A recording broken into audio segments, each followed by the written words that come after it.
brutal theatre of medieval politics, few deaths were designed to send a message as clear and terrifying as what befell Hugh Despenser the Younger in November 1326.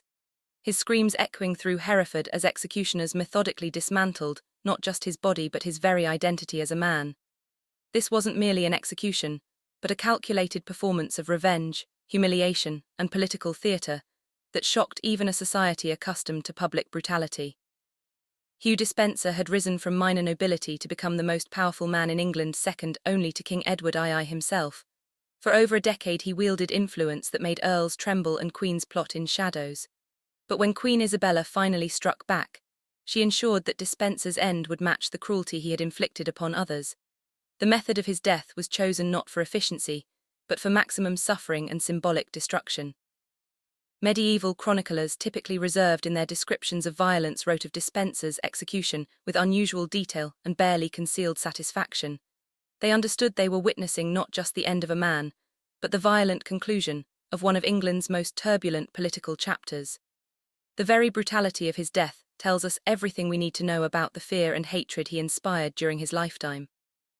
What transforms a minor lord into the shadow ruler of a kingdom, and what kind of reign of terror justifies such an elaborate and sadistic execution?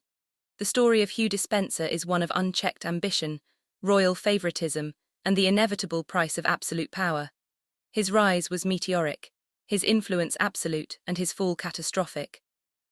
Today we descend into the darkest corners of medieval England, to uncover the twisted tale of the king's favourite, who flew too close to the sun. This is the story of how political ambition became a death sentence, and how medieval justice could be more terrifying than any torture device ever conceived. Hugh Despenser the Younger was born around 1286 into a world where loyalty to the crown could elevate a family to unimaginable heights or destroy them entirely. His father, Hugh Despenser the Elder, had already established the family's reputation as skilled courtiers and ruthless politicians. The younger Hugh inherited not just his father's name, but his cunning and his dangerous appetite for power. The England of Hugh's youth was a kingdom in transition.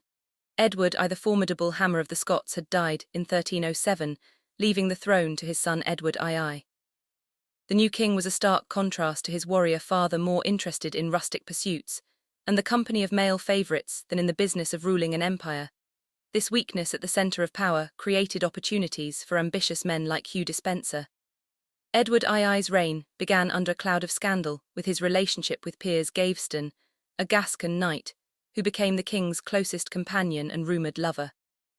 Gaveston's arrogance and the king's obvious favouritism toward him enraged the English nobility, who saw their own influence diminished by this foreign upstart. The baron's fury eventually led to Gaveston's murder in 1312, but this only created a vacuum that Hugh Despenser was perfectly positioned to fill. Unlike Gaveston, who was seen as an outsider, Hugh Despenser was undeniably English nobility. He possessed the political instincts that Gaveston lacked, understanding that true power lay not in flaunting royal favoritism, but in systematically building an unassailable position within the existing power structure. Where Gaveston had been content with titles and wealth, Despenser sought something far more dangerous: actual control over the machinery of government. By 1318, Hugh Despenser had manoeuvred himself into the king's inner circle, becoming Edward II's new favourite, and many suspected his lover. But Despenser brought to this relationship a level of political sophistication and ruthless ambition that would make Gaveston's influence seem modest by comparison. He didn't simply want to be the king's companion, he wanted to be the king's voice, his hand, and ultimately his replacement in all but name. The transformation of Hugh Despenser from courtier to shadow ruler began with his appointment to key positions within Edward II's administration. By 1322, he held the title of Chamberlain, giving him direct access to the king at all hours and control over who else could reach the monarch. This position became the foundation of his power, allowing him to filter information, influence decisions, and gradually isolate Edward from other advisors.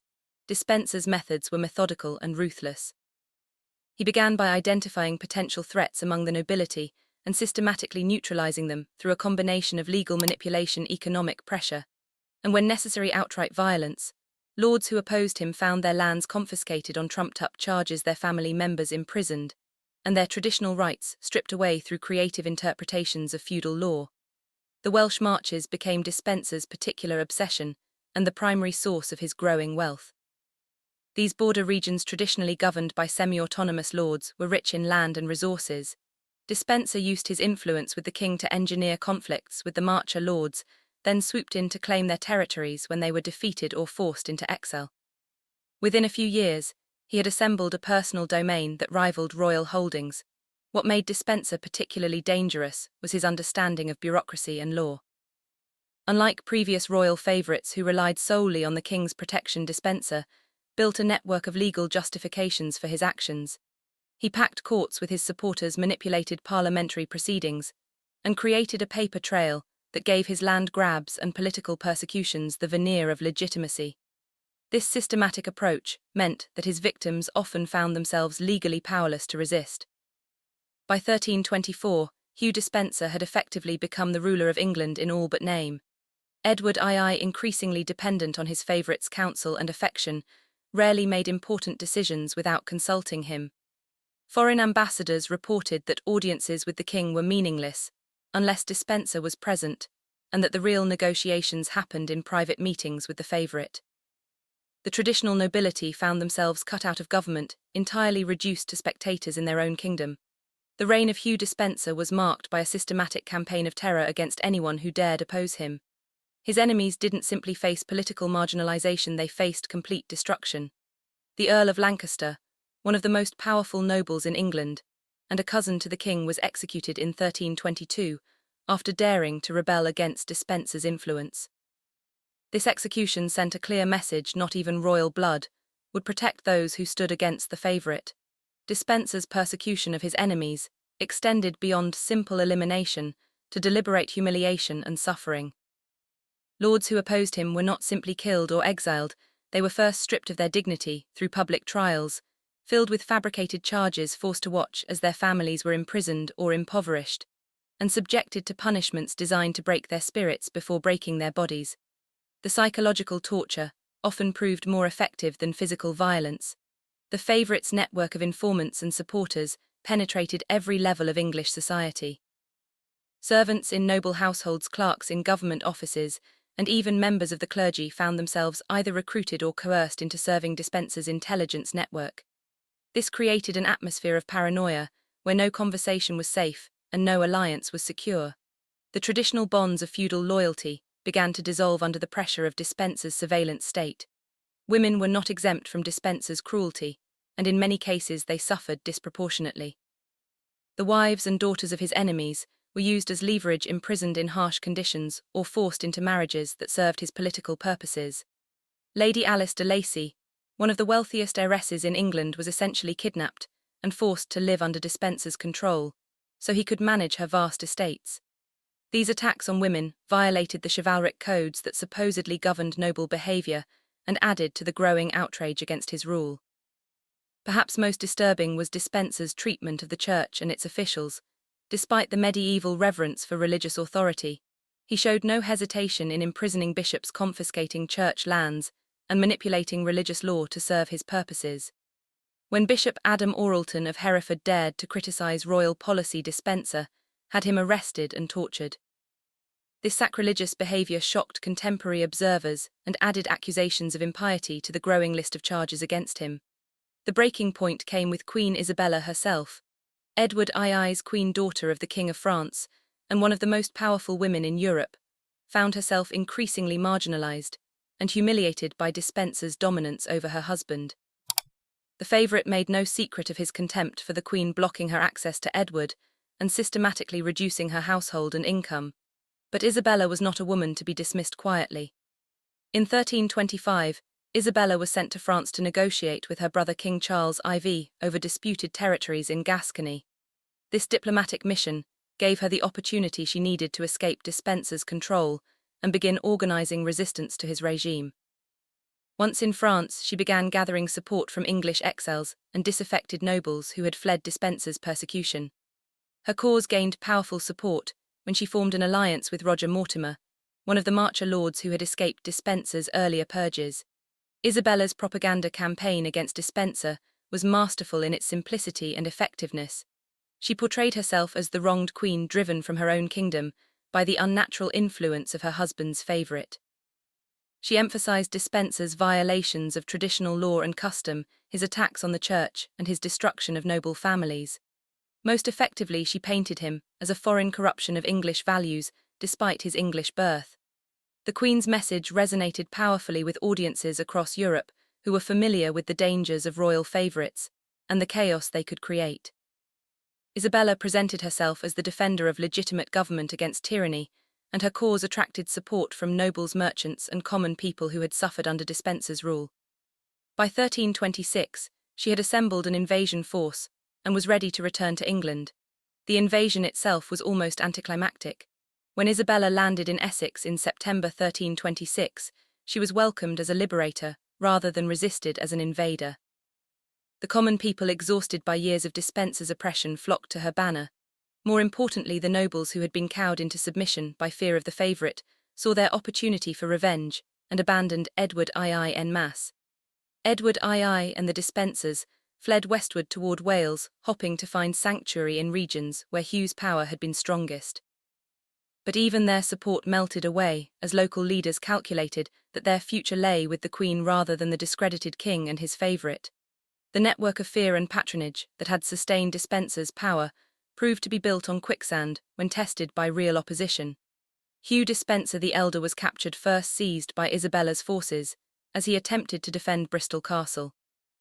His execution was swift but brutal. He was hanged, drawn, and quartered as a traitor, his head displayed on London Bridge as a warning to others. But this was merely the appetizer for the main course that would follow when his son was captured. Hugh Despenser the Younger was finally taken near Llantrisant in Wales on November 16, 1326. Contemporary accounts describe him as already broken by the collapse of his world.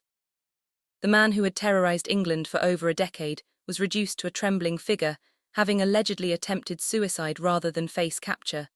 His captors, however, had no intention of allowing him such an easy escape from justice. The decision about Despenser's fate was never in doubt, but the method of his execution became a matter of careful planning.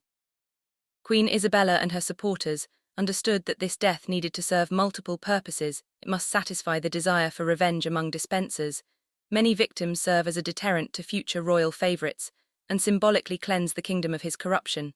The execution they designed was a masterpiece of medieval political theatre. On November 24, 1326, Hugh Despenser was brought to Hereford for his final performance. The choice of location was significant. Hereford was in the Welsh Marches where his power had been strongest, and it was the seat of Bishop Adam whom Despenser had tortured. The crowd that gathered was enormous, drawn not just by morbid curiosity, but by a genuine desire to witness the end of their oppressor. Despenser was not granted the courtesy of a trial, though his crimes were read aloud to the assembled crowd. The list was extensive: treason against the crown, theft of royal lands, persecution of nobles, attacks on the church, and corruption of the king's natural affections. Each charge was met with roars of approval from the crowd who had waited years for this moment of justice. The executioners had been carefully instructed in their duties, and they approached their work with the precision of craftsmen. This was not to be a simple beheading or hanging, it was to be a demonstration of what happened to those who dared to corrupt the natural order of the kingdom. Every aspect of the punishment was designed with symbolic meaning, and every cut was calculated to inflict maximum suffering while preserving consciousness. Despenser was first stripped naked and paraded through the streets of Hereford, allowing the crowd to see the physical reality of the man who had terrorized them for so long. The once powerful favourite, reduced to trembling flesh, became an object of mockery and hatred. Verses mocking his relationship with the king were shouted by spectators, and refuse was thrown at his defenceless body. The actual execution began with Despenser being dragged through the streets, tied to a horse, his body battered against stones and debris. This preliminary torture served to weaken him physically while providing entertainment for the crowd. By the time he reached the scaffold, he was already bloodied and barely conscious, but the main event was yet to begin. The execution of Hugh Despenser was designed to be a systematic destruction of his identity as a man, a noble, and a human being. The first stage involved his being hanged by the neck, but not until death. The rope was carefully calibrated to cause suffering and loss of consciousness without ending his life. As he dangled gasping and choking, the crowd cheered and jeered at the man who had once held their lives in his hands. When Despenser was cut down, still alive, but barely conscious, the second phase began. In a deliberate mockery of his alleged relationship with King Edward II, the executioners proceeded to castrate him, removing his genitals with a knife and casting them into a fire prepared for that purpose. This act was both literal and symbolic. It represented the severing of the unnatural bond between the king and his favourite, while inflicting the most intimate form of humiliation possible. The disembowelment followed with Despenser's abdomen being cut open and his entrails slowly drawn out. While he remained conscious, medieval medical knowledge was sufficient to keep victims alive through this process, and the executioners were skilled in prolonging suffering. His heart was cut out and thrown into the fire, symbolically destroying the seat of his corrupt affections and treasonous thoughts. Throughout this ordeal, Despenser remained conscious, his screams mixing with the cheers of the crowd. Contemporary chroniclers noted that he seemed to be trying to speak, perhaps attempting to beg for mercy or make some final confession. But his words were lost in the noise of his own agony and the crowd's celebration. The man who had once commanded absolute silence when he spoke was now unable to make himself heard above his own suffering. The final stage of the execution involved the quartering of Despenser's body. His limbs were tied to horses and torn from his torso in a spectacular display of dismemberment. His head was cut off and displayed on London Bridge, joining that of his father as a warning to others. The remaining parts of his body were distributed to various cities throughout England, ensuring that his destruction was witnessed across the kingdom. The immediate aftermath of Despenser's execution was a mixture of celebration and political manoeuvring. The crowds in Hereford celebrated late into the night, treating the death as a festival rather than a sombre execution. Songs and poems mocking the dead favourite circulated throughout England, many of them explicitly sexual in nature, and designed to further humiliate his memory. Queen Isabella moved quickly to consolidate her power and legitimise her rebellion. Within weeks of Despenser's death, King Edward II was forced to abdicate in favour of his young son Edward III, with Isabella serving as regent. The official narrative became that she had saved England from the corruption of evil counsellors and restored legitimate government. Despenser's execution was presented as necessary justice rather than revenge. The psychological impact of Despenser's death on the English nobility was profound and lasting. The elaborate nature of his execution served as a powerful deterrent to future royal favourites who might be tempted to accumulate similar power. For generations afterward, courtiers would remember the fate of Hugh Despenser when considering how far to push their influence with weak kings. The financial consequences of Despenser's fall were equally dramatic. His vast estates were redistributed among Isabella's supporters, fundamentally reshaping the power structure of English nobility. Families that had been impoverished by his persecution suddenly found themselves restored to wealth and influence, while those who had collaborated with him faced ruin and exile. The international implications were significant as well. European courts had watched Despenser's rise with fascination and horror, and his execution was seen as a victory for legitimate government over tyranny. Isabella's successful rebellion became a model for other queens and nobles who faced similar threats from corrupt favourites and weak rulers. The legacy of Hugh Despenser's execution extends far beyond medieval England into the broader history of political violence and state power. His death represents one of the most elaborate and symbolic executions in English history, designed not just to end a life, but to send a message about the consequences of overreaching ambition and the corruption of royal authority. The method of his execution, combining hanging, castration, disembowelment, and quartering, became a template for the punishment of traitors that would persist in English law until the 18th century.